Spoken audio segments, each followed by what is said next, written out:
Je m'appelle Mireille, je suis ingénieure réseau et sécurité chez NTT. Je suis arrivée chez NTT au courant de l'année 2020 au poste d'alternante ingénieure réseau et sécurité.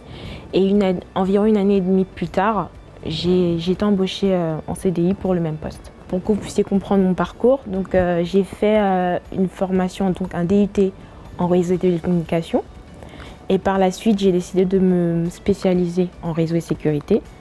Et j'ai fait une année de plus en master spécialisé en architecture réseau et cybersécurité. Et donc, c'est mon année d'alternance que j'ai effectuée chez NTT.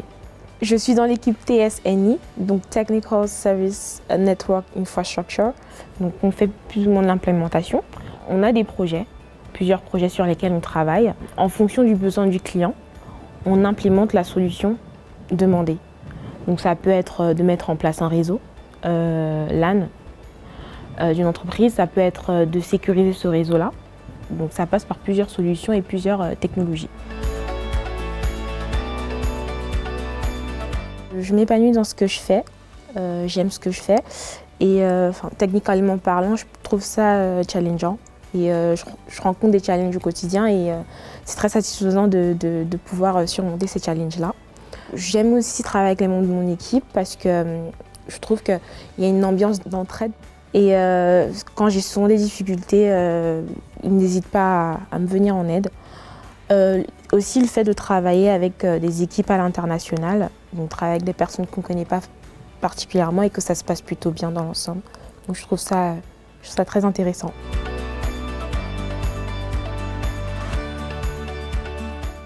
Quand j'ai commencé mes études en réseau et sécurité ou télécommunications, il n'y avait pas spécialement de femmes, on était très peu.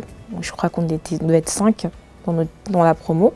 Ça peut être rebutant parce que moi je me suis posé la question quand je suis arrivée, est-ce que je vais y arriver? Pourquoi il n'y a que des garçons? Pourquoi les filles ne sont pas là?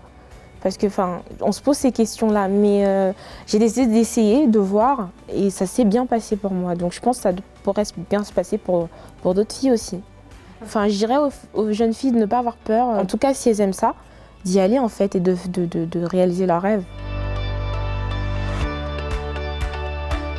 Ma mère clairement parce que je pense que elle m'a toujours soutenue. Au contraire, quand je lui ai dit que je devais faire un métier technique, elle m'a dit pourquoi pas, il n'y avait pas de problème pour elle, vas-y, c'est ce que tu aimes, tu vas sûrement y arriver.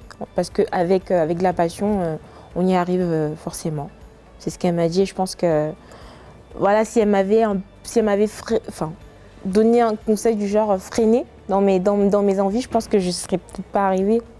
Donc entendre la voix de ma mère qui me dit tu y arriveras, ça m'a permis d'être où je suis aujourd'hui, je suis plutôt contente.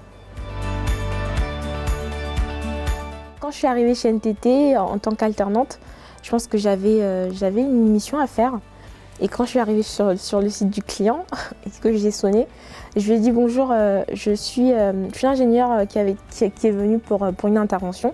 Le monsieur ne m'a pas cru. Il s'est dit que c'était une blague en fait. J'ai dû insister et lui montrer ma flag. C'était assez drôle. Non, peut-être.